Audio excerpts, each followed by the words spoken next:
Vamos a tener la continuación del tema la visita del Papa Francisco a México. Va a ser la cuarta parte. Vamos a emplazarnos solo prácticamente en lo que es su llegada y su primer día allí. Y lo iremos dividiendo por etapas. Vamos directamente por ello.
Pues ya sin más, vamos a adentrarnos directamente en un vídeo.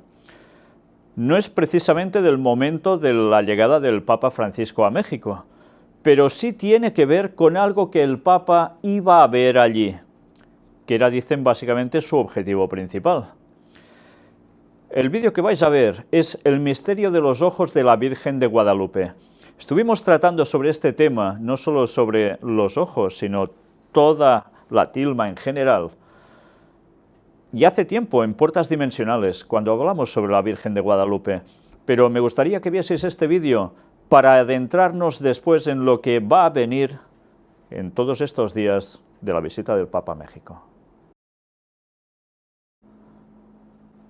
Bueno, pues ya habéis visto un documental que habla de algo muy sorprendente.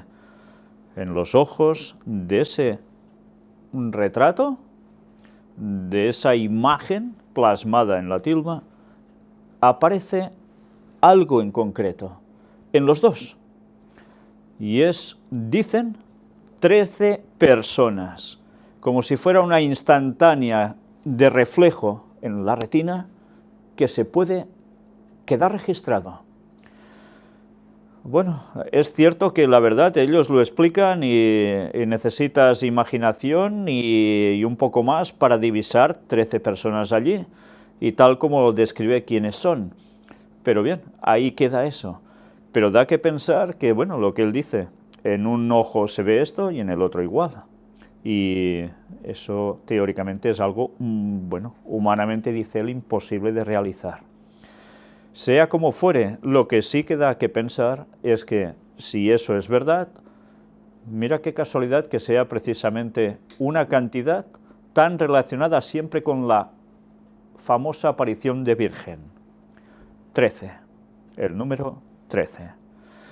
Bueno, pues al Papa algo le rondaba y era ir a ver a la guadalupana. Mientras tanto, mirad precisamente esta entrevista que se le hizo en Televisa hace ya un tiempo, antes de que el Papa fuera allí, un par de años antes aproximadamente.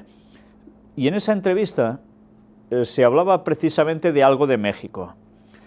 A México el diablo lo castiga con mucha bronca, llegó a decir. Y bueno, sus declaraciones también causaron un poco de polémica.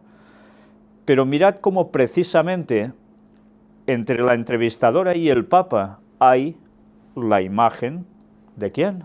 De la Virgen de Guadalupe, personaje realmente central para el ministerio del Papa Francisco. Vamos a ver este otro vídeo. Bueno, era una entrevista sin desperdicio. La verdad es que hay varias cosas que destacaban, pero yo me quedaría prácticamente con una de ellas. Y es que México estaba sufriendo muchos problemas ya hace un año o algo así de esa entrevista, precisamente porque algo pasó allí. Evidentemente tiene que ver con que fueron privilegiados. La Virgen de Guadalupe se manifestó allí. Por tanto, el diablo tiene bronca con México. Por eso están como están. Bueno, pues ya veis qué tipo de explicación. En fin, vamos a seguir avanzando porque algo iba a acontecer que tenía precisamente un ligamen con el momento de la llegada del Papa allí a México. La Spotlight del Papa. ¿De qué nos habla aquí? Ya sabéis, esa película que precisamente hace muy pocos días ha ganado el Oscar a la mejor película del año y que tenía que ver precisamente con los temas de pederastia en Boston. El artículo nos dice aquí, les tengo dos noticias. La mala es que la película Spotlight, en primera plana, sobre la pederastia clerical, no podrán verla en muchos cines. Su proyección coincide con la visita del Papa Francisco a México, así que en este momento el film está sufriendo una vergonzosa censura. La buena noticia es que la pueden ver online. Bueno, ya sabéis de qué iba más o menos esta película, y vamos a leer este otro apartado que hay aquí. ¿Atavismos católicos o simple aceptación del mal menor para no perjudicar a la Iglesia? Cuando la sociedad se acostumbra a ciertas patologías, se vuelve cómplice. El caso de los curas pederastas de Boston es igual a los casos de curas pederastas de Ciudad de México, Oaxaca, San Luis Potosí, Monterrey, Coahuila, Cancún, Tamaulipas, Chiapas o cualquier ciudad del mundo. Pero ya veis qué lista de ciudades que tienen que ver con México. La película se centra en la estructura eclesiástica que ha permitido estos abusos por los siglos de los siglos. El director Tom McCarthy lo advierte. Esta historia no despotrica contra la Iglesia. Trata de preguntar, ¿cómo pudo suceder algo así? ¿Cómo pudieron producirse estos abusos durante décadas sin que la gente se pusiera en pie y dijera algo? Mirad, dice que no iba contra la Iglesia Católica esta película, no despotricaba. Sencillamente se cuestionaba el porqué de todo esto. El director va llevando al espectador a vivir y sufrir las mismas angustias que padecemos los periodistas en nuestro trabajo diario. Los periodistas, escenificados por Mark Ruffalo, Rachel McAdams y Michael Keaton, se enfrentan a todo tipo de obstáculos para llegar a la verdad, pero buscan las grietas por donde entra la luz alumbrando la oscuridad y allí encuentran el hilo conductor de esta gran historia. Creo en el periodismo como agente de cambio.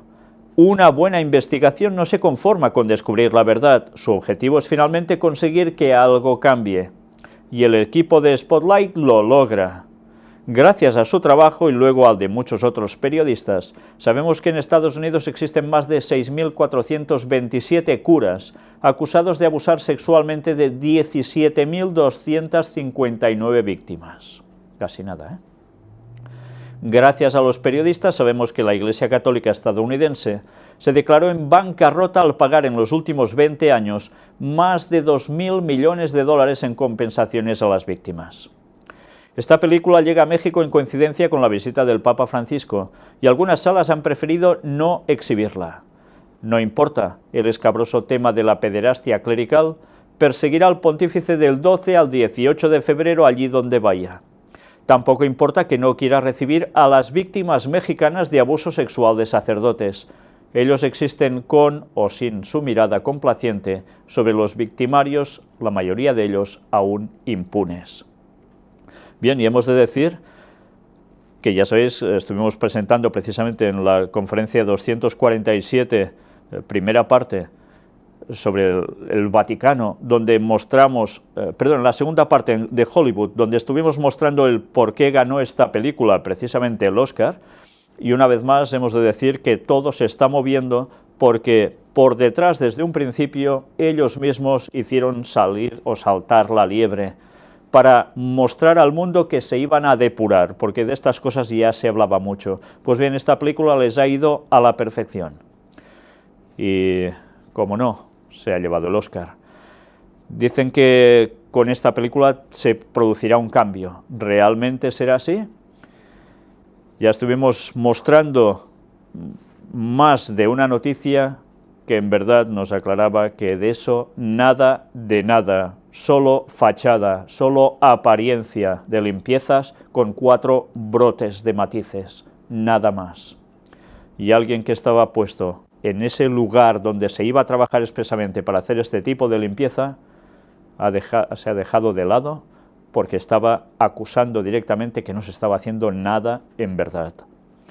Bueno, pues es muy bonito decir por delante unas cosas para quedar bien, quedar como líderes morales después, mientras por detrás, más de lo mismo. El tema sigue vigente porque el discurso del pontífice de tolerancia cero en torno a los curas pederastas no se corresponde con los hechos. Y allí estarán las víctimas para demostrárselo. Y también algunos periodistas que desde hace años buscamos esas grietas de la estructura vaticana por donde entra la luz. Y bien, el escritor firma aquí este artículo y la verdad que esta parte que está diciendo al final, vamos a ver si realmente se encontró con las personas que habían sufrido esto, se le manifestaron diciéndole que se pronunciara al respecto. Ya veremos los discursos del Papa y vais a ver realmente qué llega a pasar con todo ello. Pero ahora me gustaría que leyeseis conmigo este artículo que aparece en este medio informativo, donde habla de política y habla de la visita papal. Si antes en esa entrevista hemos visto que el Papa venía a decir que ellos no estaban mucho por cuestiones políticas, mirad cómo en este apartado de política nos dice algo en concreto. El único castigo que ha recibido el presbítero Noé Trujillo es ser suspendido. Joven víctima de violación por sacerdote solo recibe agresiones en vez de justicia. Su hija solo fue sujeta a abuso sexual, no se la mataron, dijo el juez a SLP, la madre de la menor. Bueno, la verdad es que solo leer eso uno ya no sabe cómo se le quedan los pelos de su cuerpo, ¿verdad? Pues mirad todo el artículo, porque realmente no tiene desperdicio. La Jornada San Luis, en este periódico, martes 9 de febrero de 2016, San Luis Potosí. En febrero de 2014, a punto de cumplir 15 años, Alejandra, el nombre es ficticio a petición de la entrevistada, fue violada por Noé Trujillo, sacerdote que oficiaba misa en la parroquia del Santo Niño de Atocha, en Soledad de Graciano Sánchez, municipio conurbado a la capital del estado. Otros 2 curas, Gilberto Alvarado y Ramón Gómez, supieron del abuso que se cometía, pero encubrieron a su colega. La denuncia por estupro que presentó Alejandra contra el presbítero Trujillo ha sido desalentada, obstruida, cercenada y objeto de burlas sin resultados hasta ahora. Acompañada de su madre, la joven relató a la Jornada San Luis el proceso de seducción de Trujillo. Le dijo que era muy bonita y que le había contado 7 pretendientes y él quería ser el 8º. Cuando no funcionaron esos recursos, se declaró enfermo de cáncer y le pidió que fueran novios por Facebook, como última experiencia de vida. Luego la invitó a los baños Bicentenario, cada quien en su cubículo, y recibió una negativa. Más adelante la llevó a un terreno por la carretera a Matehuala, donde logró quitarle la blusa, la comenzó a besar y se masturbó. Ante el susto de Alejandra se disculpó y se retiraron. El 22 de diciembre de 2013 la joven acudió con el sacerdote Gilberto Alvarado para contarle en secreto de confesión que era novia del presbítero Noé Trujillo. «Ah, sí, ya sé que anda con él», recuerda que le dijo su confesor, quien además le aconsejó que continuara la relación. «Mire usted, ande con él porque, pobrecito, él sufrió mucho en su infancia. Tiene cáncer y además de eso, yo veo que a usted sí la quiere, nada más no le diga nada a su mamá». Tras una discusión con su madre en febrero de 2014, Alejandra salió de su casa hacia la iglesia principal de la Soledad de Graciano Sánchez, y ahí se encontró con Noé Trujillo, quien le ofreció llevarla a su casa después de acompañarlo a oficiar una misa. Sin embargo, antes de llegar a la iglesia, según el relato de ella, Mientras vamos en el camino se mete a un despoblado y me dice que me pase para atrás. Me intenta quitar el vestido y yo le digo que no, pero él continúa quitándome todo. Entonces yo le digo a él que no, pero él sigue y pasa todo, relató entre lágrimas. Alejandra narró que el sacerdote le dijo que ella se había ganado eso por usar pantalón, y me dijo que todos te van a querer hacer eso si usas pantalón. Después de haberla llevado a la misa, le comentó que la llevaría con el padre Gilberto Alvarado, porque su mamá la estaba buscando, no sin antes llevarla a comprar una pastilla del día siguiente. Me dijo que, de todas maneras, si quedaba embarazada, me llevaba a una clínica a abortar. Antes de llevarla con el cura Gilberto Alvarado, Trujillo fue a recoger a Alfonso Zamarrón, su ayudante y chofer, con la intención de irse al municipio de Ahualulco para tener una coartada. Al llegar a la iglesia, el sacerdote Gilberto le preguntó a Alejandra qué había pasado. Le dije, Noé abusó de mí y me pidió perdón, pero a mí no me gusta eso, mejor que se consiga una muchacha de su edad para que le dé lo que él quiere, porque a mí no me gusta eso. Ante ello el sacerdote Alvarado le dijo, no, usted ya no puede salir de esto, ya se metió en esto y ya no va a salir. Además de aconsejarle de nueva cuenta que no le dijera nada a su mamá. El entonces sacristán de la iglesia, Jerónimo Castillo Berrones, escuchó la conversación entre el padre Gilberto Alvarado y Alejandra. Él iba a declarar, pero ya no pudo, afirmó la madre de la víctima, ya que el 9 de abril de ese mismo año fue encontrado sin vida con un balazo en el pecho, en lo que, de acuerdo con las autoridades, se trató de un suicidio. Ante la posibilidad de ser denunciado, Trujillo amenazó a Alejandra con matar a su madre en represalia. En una ocasión, encerrada en un dispensario por este sacerdote, se encontró en la iglesia con el padre Ramón Gómez, a quien le contó lo que había pasado, y éste le dijo, ¿no tendrás un novio a quien echarle la culpa? En el mismo febrero de 2014, madre e hija iniciaron un largo y doloroso proceso en busca de justicia. Primero les dijeron que no podía presentarse una denuncia en esos términos. Luego hubo señalamientos de que la joven había tenido la culpa, e incluso personal judicial se burló hasta del tono de voz chillona de la quinceañera. Ante el juez del caso, el abogado del sacerdote acusado llegó a sujetarla del brazo y empujarla. Sin explicación alguna se ha cambiado 5 veces de juzgador, y uno de ellos, Jorge Eduardo Ríos Betancourt, dijo, «Señora, ya dele gracias a Dios que está viva su hija. La violaron, pero no se la mataron». Además, devolvieron al sacerdote el celular y el automóvil que serían probatorios y el expediente 73/15 de su caso en el juzgado tercero del ramo penal. Siempre está en archivo o diligencias y no se les permite consultarlo. De las 45 páginas con transcripciones de mensajes telefónicos entre Trujillo y Alejandra, se perdieron todas, excepto una. Alejandra tiene actualmente 17 años. Llegó a perder 25 kilogramos de peso y abandonó la escuela, aunque terminó la secundaria y ha empezado la preparatoria en sistema abierto, pues le cuesta trabajo salir sola. Ella y su madre han debido cambiarse de domicilio en 3 ocasiones, pues fanáticos las vigilaban para agredirlas. El presbítero acusado, Noé Trujillo, ha tenido como único castigo hasta ahora la suspensión del ejercicio eclesiástico desde junio de 2014. Bien, yo no sé qué os ha parecido todo esto, pero esto sucedía también en México. Y el Papa se va a encontrar con situaciones como esta y más. Gente afectada por situaciones así. ¿Y va a hacer algo? Bueno, pues ya lo iremos viendo qué hizo. La verdad es que me he abstenido de hacer cualquier comentario en la lectura de todo este escrito, porque realmente cualquier cosa que uno diga se queda corto, pero da asco. Y bien, vamos a ver ahora el avión llamado Misionero de Paz. Es el avión que el Papa iba precisamente a montar en él para desplazarse hasta México. Este es el interior del avión, es un avión ya de serie, estos platitos y demás que veis aquí con la estampa del escudo papal, el lugar donde, bueno, ya lo veis, aquí iban a comer cosas ligeras, etcétera, etcétera. Ya sabéis que en este avión iban a viajar también no solo el Papa, sino todo un séquito y periodistas. Y, bueno, esto sería el papamóvil, usado también allí, o uno de ellos.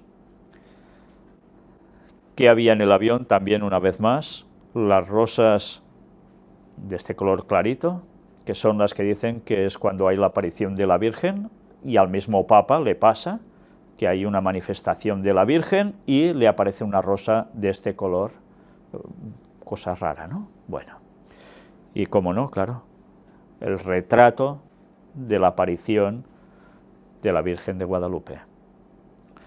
Bueno, pues este es el avión en cuestión, y aquí lo tenéis precisamente. El Papa Francisco regresa a Roma en avión misionero de paz. Esto es cuando además tenía que ya volver hacia su ciudad, donde está el Vaticano. El avión Boeing 787 Dreamliner de Aeroméxico, denominado misionero de paz, lleva al Papa Francisco desde Ciudad Juárez, Chihuahua, hasta Roma, en un vuelo de 11 horas 30 minutos, una distancia de 10.736 kilómetros, etcétera, etcétera. ¿Qué destacamos más de aquí? De acuerdo con Aeroméxico, este avión por primera vez transporta a un pontífice, para quien el Vaticano no solicitó ningún tipo de adecuación para fines de comodidad o seguridad. Solo se adaptó un equipo de sonido auxiliar en la zona de pasajeros para que el Papa pueda dar su acostumbrada conferencia de prensa una vez que el avión esté en crucero. En tanto, la vajilla y los textiles de los vuelos papales fueron aprobados por el Vaticano. Y después se habla de toda la dieta que el Papa iba a tener durante el trayecto. Es lógico que con esa dieta se suban kilos, desde luego. Pues bien, aparte de esto, nos damos cuenta que hay una nota de sencillez. No pidieron ningún cambio en este tipo de aparato, de avión, todo tal cual estaba, sencillamente una adaptación para megafonía, para cuando se hace precisamente esa charla con los periodistas. Y llegamos ya al viernes 12 de febrero. Y sucede algo en toda esta cuestión. Un presentador de televisión se arrodilla y le limpia los zapatos al Papa en pleno vuelo. El hombre de origen mexicano-estadounidense le contó al Papa que de niño lustraba zapatos para ayudar a su madre soltera y posteriormente le limpió los zapatos a Francisco. Noel Díaz, un presentador de televisión del canal El Sembrador, que de niño lustraba zapatos para ayudar a su madre soltera, le limpió los zapatos de Francisco en el avión papal como un homenaje a las personas que luchan por alimentar a sus familias. Bueno, ya lo veis por qué lo hizo. Díaz, de 59 años, contó al pontífice su historia cuando el Papa saludaba a los periodistas durante su vuelo a Cuba. El hombre le preguntó al Papa si podía lustrar sus zapatos en honor a todas aquellas personas que trabajan realmente duro todos los días para traer el pan a la mesa. Después del consentimiento, el hombre se arrodilló y realizó la acción. Díaz contó que de pequeño había lustrado zapatos en la ciudad mexicana de Tijuana para ahorrar dinero para comprar una camiseta y un pantalón para su primera comunión, puesto que él y su madre vivían en una situación de extrema pobreza. Por tanto, era un detalle que el Papa le dijera así, porque, claro, era en representación de gente que lo ha pasado mal en la vida. Este es el momento del encuentro, cuando se lo dice, y ahora vais a ver el breve vídeo donde hace este acto. Pues bien, ya lo veis, le explica todo esto y le ilustra los zapatos, un detalle, ¿no? Pues hay un detalle bastante más importante. Liberan a 70 reos en Chiapas ante la llegada del Papa Francisco a ese lugar. Enviado San Cristóbal de las Casas, dice: el obispo de San Cristóbal de las Casas, Felipe Arizmendi, afirmó que hoy a las 12 serán liberados 70 detenidos, principalmente indígenas y mujeres, ante la llegada del Papa Francisco y como un signo de gracia y ¿qué más? Y misericordia. ¿Recordáis cómo se llamaba el nombre que le han puesto al avión? De la misericordia. ¿Y qué dice el Papa que es él? ¿Peregrino de qué? De la misericordia. ¿Y qué ha empezado ahora, hace ya unas cuantas semanas? el año jubilar ¿de qué? De la misericordia. Pues ahora por misericordia y con honor al Papa, o por honor al Papa, se concede que hayan 70 detenidos que queden libres. Esto lo hacen con cualquier otra persona que vaya allí. Es curioso, ¿no? Bueno, evidentemente, si fuera cada día allí, cada día irían sacando detenidos, pues bueno, en 4 días no quedaba nadie en las cárceles, ¿no? ¿Recordáis un episodio bíblico que la gente también, hay alguien que pide a alguien que salga de la cárcel? ¿Os suena el tema con Barrabás y demás? Bueno, pues era una misericordia que se hacía ya en los tiempos de Pilato. En esos tiempos que Jesús tuvo que sufrir que dijeran no a su liberación, sino que lo crucificaran y que soltaran a un delincuente, a Barrabás, y vaya delincuente. Bueno, pues con el Papa se repite la historia. Entrevistado en la puerta principal del Centro Deportivo Municipal, señaló que no se trata de un acto político, sino de un evento humanitario, ante la llegada del pontífice, quien quiere libertad para todos. Qué bonitas frases. Estoy esperando aquí donde celebrará la liturgia el Papa, porque traerán el Cristo negro que tengo en mi capilla, similar al de Tila, que llegará en unos momentos para ser instalado en este lugar, junto con una imagen de la Virgen de Guadalupe y otra de Juan Diego, resaltó. Por imágenes que no queden, ¿eh? Pero un Cristo negro incluso.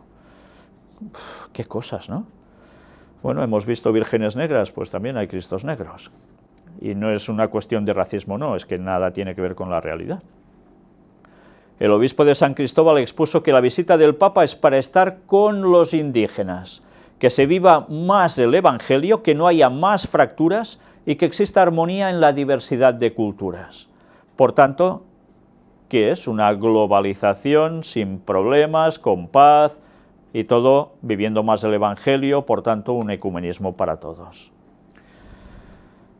Sumamente emocionado, Arizmendi expuso que esta visita no obedece a una solicitud de él, ya que lo conoce desde 2007. El Papa viene por los indígenas y le pedí que visite la tumba de Samuel Ruiz. Ahora veremos quién era Samuel Ruiz. Sin duda hará una breve oración en memoria de quien luchó por nuestros hermanos. Samuel Ruiz luchó por nuestros hermanos, dice él. Pues bien, vamos a ver quién era Samuel Ruiz. El Papa visitará la tumba de Samuel Ruiz en Chiapas. Este señor que veis aquí, mirad qué hay detrás de él. ¿La insignia de quién? ¿El emblema de quién? ¿De los jesuitas? Pues sí, era un jesuita. El Papa Francisco visitará la tumba del polémico obispo de San Cristóbal de las Casas y conocido defensor de los pueblos indígenas, Samuel Ruiz García, durante su visita de febrero próximo a Chiapas, en el sur de México. Como parte de las actividades de la agenda de Francisco en esa entidad, el lunes 15 de febrero recorrerá la Catedral de San Cristóbal, donde se encuentran los restos del clérigo, fallecido en 2011 y acusado en su momento de vínculos con la guerrilla del Ejército Zapatista de Liberación Nacional. Qué raro, ¿no? Un jesuita que tenga que ver con guerrillas. Es rarísimo, ¿verdad? De raro no tiene nada. Pues bien, allí iría a la tumba a rendir homenaje para todo esto. El religioso guió la diócesis entre 1959 y el año 2000. Durante años, el Vaticano vigiló especialmente su actuar y realizó investigaciones sobre su proyecto diocesano, en el temor de que promoviese una iglesia autónoma separada de Roma. Bueno, cuando en verdad, trabajando de ese modo, lo que hacía era trabajar para la orden jesuita, que evidentemente le interesaba generar ese lío que tanto le gusta decir al Papa. En fin, pues ante esa tumba de esta persona iría el Papa a rendirle homenaje. Y también pasó algo más. El niño mártir mexicano que el Papa declarará santo. Aquí veis la fotografía en cuestión. Si gritas «Muera Cristo Rey», te perdonamos la vida, le decían los federales. Anda, que grites «Muera Cristo Rey», pero él gritaba más fuerte todavía «Viva Cristo Rey». Está hablando de este niño, ¿eh? Por proclamar hasta la misma muerte la fe en Cristo, el protagonista de esos hechos será declarado santo de la Iglesia Católica. Es el mexicano de menos de 15 años de edad, José Sánchez del Río, del cual se hizo una película. El motivo que desató el combate entre católicos y federales en los años 20, hoy se antoja increíble. Fue el culto público, o sea, celebrar ritos fuera de los templos, sostener escuelas, pues esa es tarea del Estado, impartir religión junto con la educación, pues el Estado es laico, hacer uso los ministros de derechos civiles, ya que carecían de ellos, tener propiedades y levantar construcciones, fundar órdenes religiosas, lo que provocó esa guerra. El gobierno descubrió que esas acciones violaban la ley, reprimió y grupos de fieles armados lo enfrentaron de inmediato. Ya veis, había personas que no estaban de acuerdo con todos esos privilegios que estaban teniendo, que no eran acordes con las leyes del Estado, y a partir de allí se inicia una guerra por esto, en los años 20. Aquello fue un baño de sangre.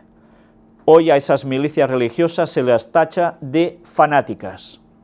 La sociedad de este siglo las compara con los fundamentalistas y da vuelta a la hoja. Y al gobierno se le critica por extremoso, ya que 60 años después, el presidente Carlos Salinas de Gortari legalizó, por decirlo rápido, todas las expresiones que provocaron la violencia de sus antecesores. Aquellos vivas a Cristo fueron la consigna repetida una y otra vez en la clandestinidad o incluso abiertamente por los opositores a la persecución religiosa. Tanto unos se equivocaban creyendo que se podía vencer a los federales como otros creyendo que el catolicismo se acabaría con obligar a los rebeldes a proclamar la muerte de Cristo. Unos no querían perder sus privilegios religiosos, únicos, desde luego, y otros querían que eso se cortara, y utilizaron los dos los peores de los métodos. José Sánchez del Río fue uno de los convencidos de que el combate era la forma de enfrentar las decisiones del presidente, pero su edad no le permitía ser admitido en las fuerzas organizadas para ese fin. En un enfrentamiento cayó su general y al calor de la circunstancia José tomó las armas y combatió con notable valor. Su arrojo no solo convenció a los suyos, sino que un mando del grupo contrario lo invitó a unírseles. José Sánchez se negó contrariado, lo que le produjo el encarcelamiento para ser fusilado. Con una crueldad de mexicanos contra mexicanos que solo se ha vuelto a ver en estos tiempos de la narcoguerra, el Nobel cristero fue torturado. Se le desollaron las plantas de los pies, o sea, le quitaron la piel, y se le hizo caminar así para escarmiento de sus paisanos a través del pueblo, vaya tortura, hasta el borde de la tumba, mientras él seguía repitiendo su proclama cristiana. Llegaron al cementerio, allí desquitaron el coraje que su desafío les produjo arremetiendo contra él a puñaladas para finalmente eliminarlo con un disparo a la cabeza. Qué salvajadas le van a hacer unos y otros, ¿verdad? Y el niño quiso ser fiel a esas creencias equivocadas y ahora pues sirvió para que el Papa le pudiese hacer eso, santo de devoción para todos los de allí. Utilizan incluso a niños para generar devoción. En fin, tristes episodios del pasado, pero que desde luego, si alguien piensa que estas cosas van a terminar así y nunca más van a pasar, que estudie un poco las profecías. Y ahora me gustaría enseñaros una nota de un colaborador que me envió un mensaje diciéndome esto. Buen sábado, señor San Vicens. Como observaciones que vi el día de ayer con motivo de la llegada de Francisco a México. El día jueves 11 se da un motín en el penal de Topo Chico en la ciudad de Monterrey, casualmente en un 11, en el cual se confirmaban por la mañana del jueves 43 muertes. Ya por la noche la cifra oficial fue de 49. 4 más 9 igual a 13. Bueno, es curioso, ¿eh? El Papa llega el 12 y el 11 sucede esto. Siempre decimos, curioso, cuando van a ir a algún lugar, algo malo pasa. Después aparece otra noticia en la que se comenta que el Papa tenía que arribar a México a las 7:30, pero que el avión llegó 15 minutos antes, a las 7:15 oficialmente. 7 más 1 más 5 igual a 13. Ya por la noche en la Anunciatura, viendo otra noticia antes de dormir, le pide a las personas congregadas que el día de hoy, sábado 13, después de oficiar la misa en la Basílica de la Virgen de Guadalupe, lo dejen estar en un momento a solas con ella porque la quiere ver a los ojos. A mí me parece que más bien le quiere reconocer el sacrificio que se llevó a cabo desde el jueves 11 con los presos de Topo Chico, que por cierto los motivos también me parecen muy sospechosos, ya que argumentan los medios que fue por el poder interno del penal, cosa que obvio suena a película de Hollywood tipo Sangre por Sangre. Con esto hago hincapié al control mental y programación en la mente de las personas para creer todo lo que dice la televisión. Y el día de ayer, viernes 12, la luna se pone en fase cuarto menguante, pero en una posición exacta como está en la imagen de la tilma de Juan Diego, y no como la conocemos normalmente, que es en vertical. Cuando vi esto entendí que esto fue un ritual, y el día de hoy lo cierra el Papa teniendo 11, 13, 13, 13, que son el jueves, la llegada a México y la misa que oficia hoy. Ya como cereza del pastel le paso descripción del vídeo, ya que no pude pegar el link. El Papa Francisco sale de la Anunciatura para saludar a la gente y orar. A partir del minuto 2:54, donde también dice a las personas lo siguiente, lo cito: ustedes saben que mañana es sábado, y es un día medio libre, y pasado mañana es domingo, un día libre. Y tenemos muchas actividades aquí, tenemos que estar todos bien descansados, pero no se olviden antes de dormir mirar a la Virgen y recordarle esos rostros de las personas que nos quieren, a las que queremos, a las que no queremos, a las que no nos quieren y a las que nos han hecho daño, para que la Virgen los bendiga. Pero a nuestro Rey y Salvado Jesús no lo ha mencionado hasta el momento. Le paso estas observaciones para que nada me parecen casualidades, y le agradezco mucho el tiempo que dedica a desenmascarar este embustero que es Francisco. Que la paz de Dios esté con usted y los suyos, señor San Vicens. Bien, pues son unos datos como mínimo curiosos, ¿verdad?, que pueden dar que pensar. Algunos dirán, bueno, son casualidades, pero ya vemos que el 13 siempre y el 11 van tan asociados a cuestiones vaticanas que no sorprende que sigan saliendo este tipo de numeritos con las cosas que ellos realizan. Desde luego es para pensar. Y lo más curioso, lo de esa fase de la luna, que se muestra precisamente como aparece en la tilma. Extraño, ¿no? Bueno, pues, en fin, ahí queda eso. México protegerá al Papa Francisco con el operativo policial más grande del siglo. Solo en el Distrito Federal, más de la mitad de la policía preventiva está asignada a los operativos por la visita en los próximos 5 días. Los despliegues buscan garantizar la seguridad del pontífice y de los asistentes a sus eventos. El Papa está amenazado, entre otros, por el Estado Islámico y la mafia calabresa 'Ndrangheta. En los próximos 5 días el Gobierno de México desplegará una fuerza policial de casi 60.000 agentes con motivo de la visita del Papa Francisco. Es el despliegue de seguridad más numeroso para una visita del jefe de la Iglesia Católica que se haya realizado en cualquier país en el mundo, por lo menos desde el año 2000.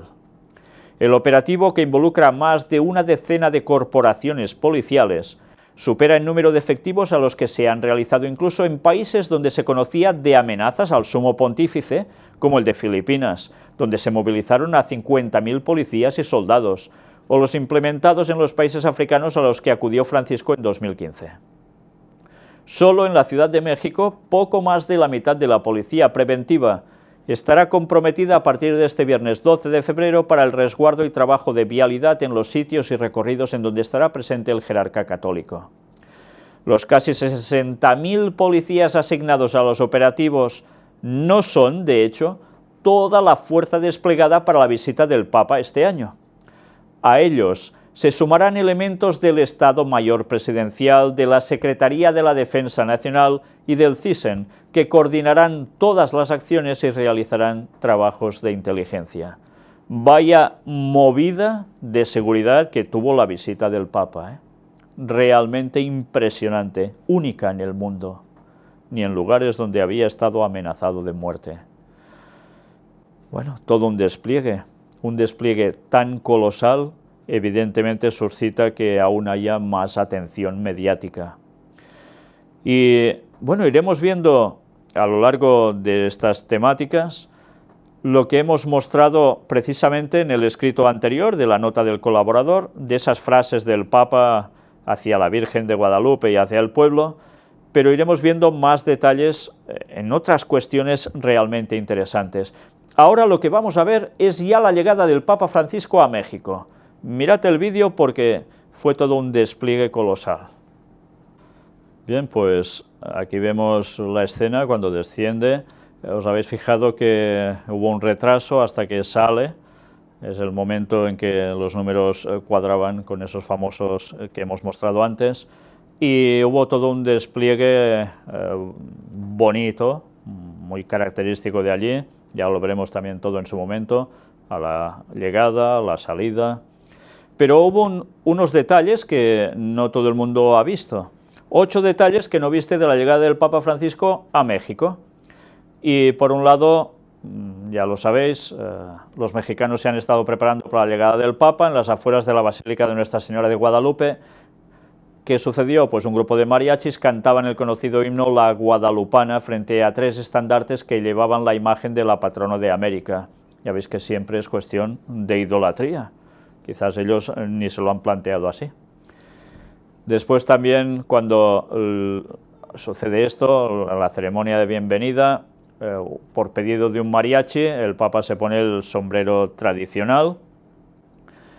Y la Ciudad de México ha colocado carteles en toda la urbe, incluyendo el metro, con las palabras «Bienvenido Papa Francisco, la CDMX es tu casa». También han colgado varias banderas del Vaticano junto a la de México en las calles. ¿Veis? Es un despliegue mediático, propagandístico, realmente importante. Asimismo, en la Catedral Metropolitana han colocado 2 carteles, uno con la cara del Papa Francisco y otro con la Virgen de Guadalupe. Y mirad esto, un grupo de jóvenes voluntarios provenientes de la diócesis de Toluca y que servirán durante la visita del Papa a la ciudad de Ecatepec han preparado un detalle especial, una cruz humana. Al frente llevan un cartel donde se lee «Soy católico» y al lado tienen un muñeco de tamaño natural del Papa Francisco. Y esta es la instantánea. Bueno, la cabeza cambia un poco, pero en fin, ya veis todo un despliegue. Desde este miércoles una foto de un niño en un colegio vestido de papa en su papa móvil ha dado vueltas en las redes. Recordad que en Estados Unidos pasó algo parecido, En la Ciudad de México han pintado 2 murales para celebrar la visita. Uno de ellos tiene el rostro del pontífice al lado de mariposas y en el otro sale o aparece llevando una gorra blanca y apretando un spray para hacer grafitis. Las figuras de la naturaleza recuerdan a la encíclica Laudato Si, donde el Papa pide el cuidado del medio ambiente. Si un cristiano sale por las calles en las periferias, puede llevar la creatividad de Dios. Dios no es rígido, es creativo, nos acoge, nos viene al encuentro y nos comprende. Esto lo escribió la Conferencia Episcopal Mexicana en su página de Facebook. Y este es el graffiti en cuestión. Todo evidentemente es promocionar la visita del Papa y esa reflexión sobre lo de Laudato Si. También sucedió esto, la bendición más conmovedora. En el aeropuerto el Papa Francisco conmovió a millones de mexicanos que vieron por televisión con cuánto amor bendijo a este niño antes de subir al Papa móvil. Siempre esos detalles para tocar sentimientos. Y bueno, hubo todo un sendero de luz en el cual por 23 kilómetros la gente encendía sus móviles, sus celulares, esperando ver ese momento y registrarlo. También hubo un coro de niños que esperaban la anunciatura para cantarle, etcétera, etcétera. Y nosotros vamos a terminar este día aquí. Próximamente vamos a ver el resto de todo lo que fue aconteciendo y da para mucho, especialmente lo que vamos a ver a partir de esta próxima temática, la 5ª parte, en la cual nos daremos cuenta qué importancia tuvo precisamente el tema de la Virgen de Guadalupe. No os lo perdáis porque allí hay muchas cosas claves. Hasta pronto y que Dios os bendiga.